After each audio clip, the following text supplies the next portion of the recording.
Mardi Gras. Nous défaisons le monde à la table du grand carnaval. Quel meilleur dessilleur que ce dernier. Il autopsie les représentations, pourfend les apparences, rit des croyances inféodées et des niaiseries incidentes. Il y a bien longtemps qu'on ne lui fait plus. Il connaît les différentes peaux du réel, les différents niveaux de réalité. C'est ce qui se cache sous le mot paysage. Il en a l'usage, il en découle les habits verts, les naïvetés, les publicités, les reconstructions d'après-coup. Il en pointe les travers, les grandiloquences, les effervescences, les leurres, les néobucolismes fervents. Il démonte l'éminent spectacle, nouvelles thèses et beaux discours. Il envoie toutes les ficelles, en évente les us, les prétentions, les poncifs. Quel meilleur décrypteur de ce qui fut et de ce qui, sous nos yeux, ne cesse de s'affirmer, présences multiples, apparitions effarantes, poudre aux yeux permanente.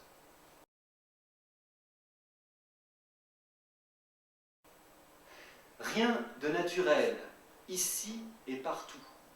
Le paysage est une fiction, le récit d'une prédation vieille de 2000 ans au moins, dont nous ne savons plus lire ou interpréter les traces, pourtant visibles dans la toponymie, la topographie, etc. Hormis les grands soulèvements et bouleversements qui modelèrent les Alpes, rien de naturel.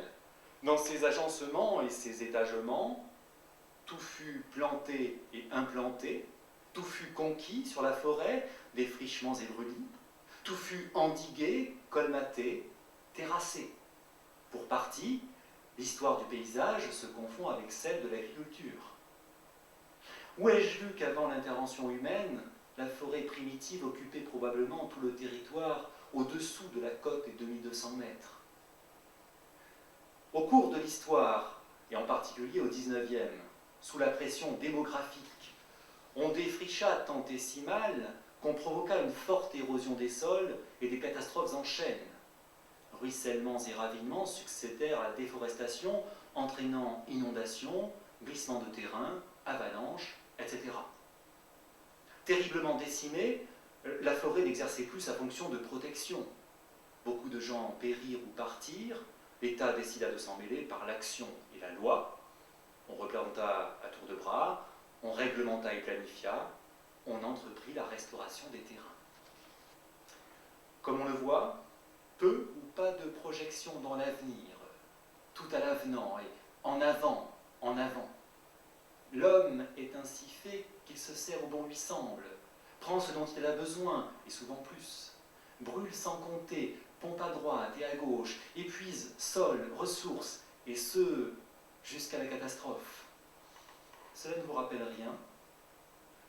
Aucune mémoire, aucun surmoi, aucun développement durable, comme on dit aujourd'hui. Plutôt la gabegie, plutôt l'incurie, plutôt incurable. L'homme est à l'image de cette fuite en avant, de cette folie dispendieuse des ressources naturelles et destructrice du monde qui l'entoure, tout entier engagé en cette voie et ce système qu'il a créé et qui le mène à sa perte.